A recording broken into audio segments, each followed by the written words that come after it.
Welcome to our short presentation from the brand new original musical version of Charles Dickens' classic story, Bleak House. This new musical, written and composed by Robert Louis Gale, is a story about a girl, Esther Summerson, orphaned at birth and raised by her godmother in a home devoid of love or compassion. When her godmother dies, she becomes the ward of a mysterious benefactor who lives at Bleak House. It is here that Esther's life journey truly begins.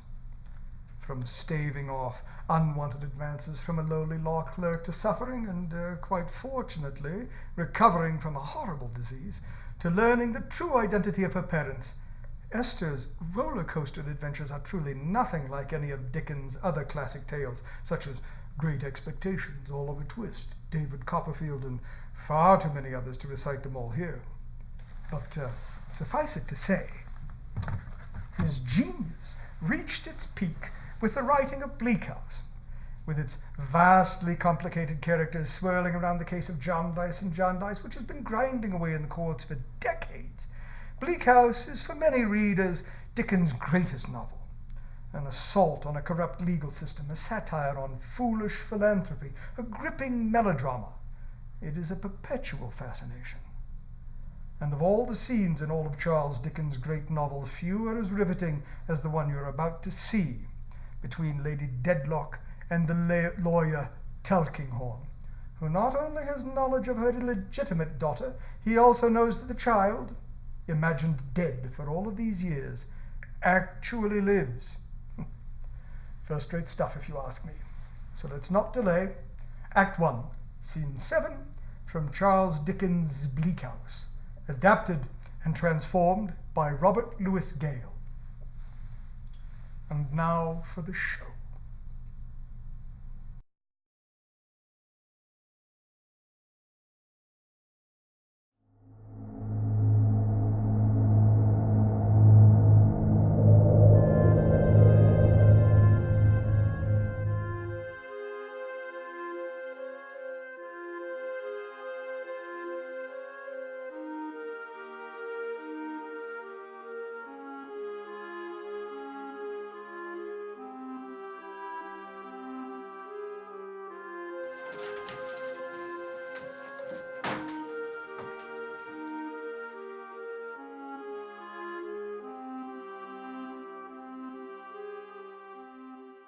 My lady wishes to see me.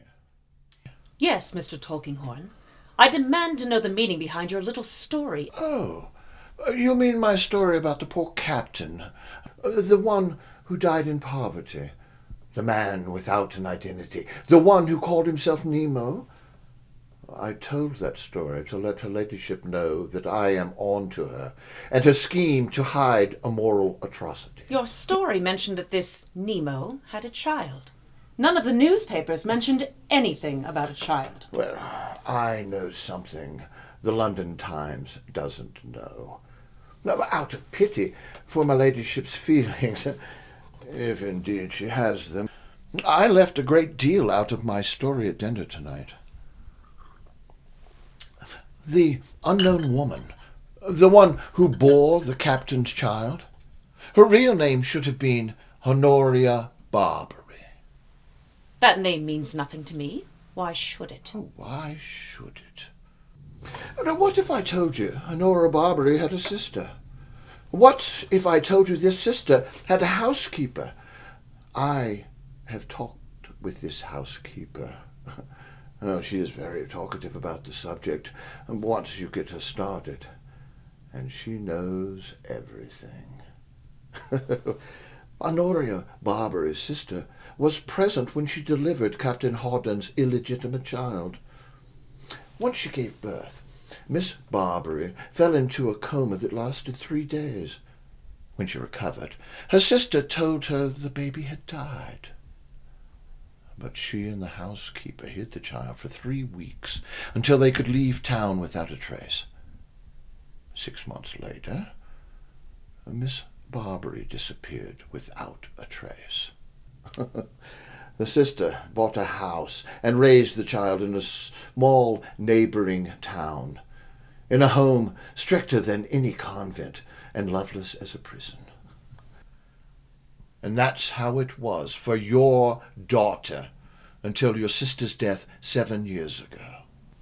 What evidence do you have for these accusations? If your story is true, then produce this child. Oh, I will. And soon enough.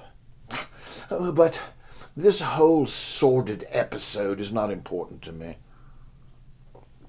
What is important to me is what I am going to tell Sir Leicester. You're going to tell my husband that the woman in your little story is really his wife? I must.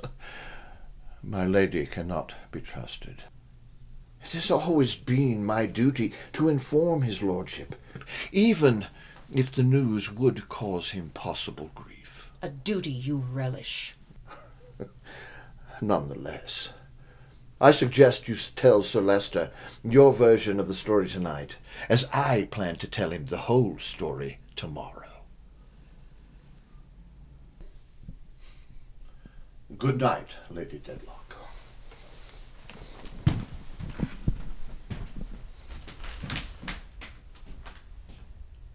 Sleep well.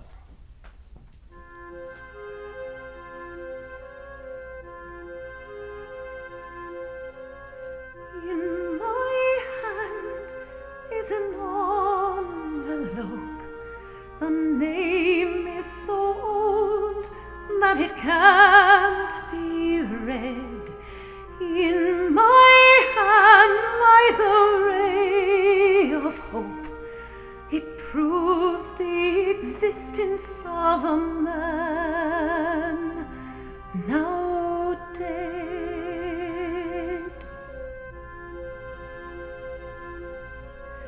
On this page, how my young heart poured, I wrote you to tell you to not be grieved.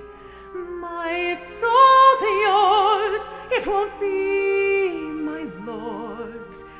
He'll never touch me, darling, please. A never-before accomplishment. Though Bleak House has been produced twice by Masterpiece Theatre, never has this astonishing story been put to music. Mr. Robert Louis Gale has accomplished just such a feat, and is now in pursuit of contributions from wonderful patrons such as yourself to help us make this brilliant vision come true. The ultimate goal is to raise $40,000 for this project. These funds will finance a full production of Bleak House in a professional venue located in the Metro Denver area. Every little bit helps.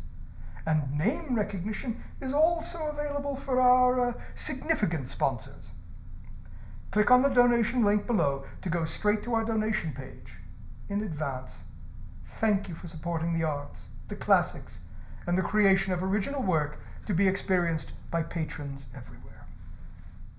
On this page was a hand I loved, tower of strength, pride and honor too. When this hand, whether bare or glove, touched me but once, nothing felt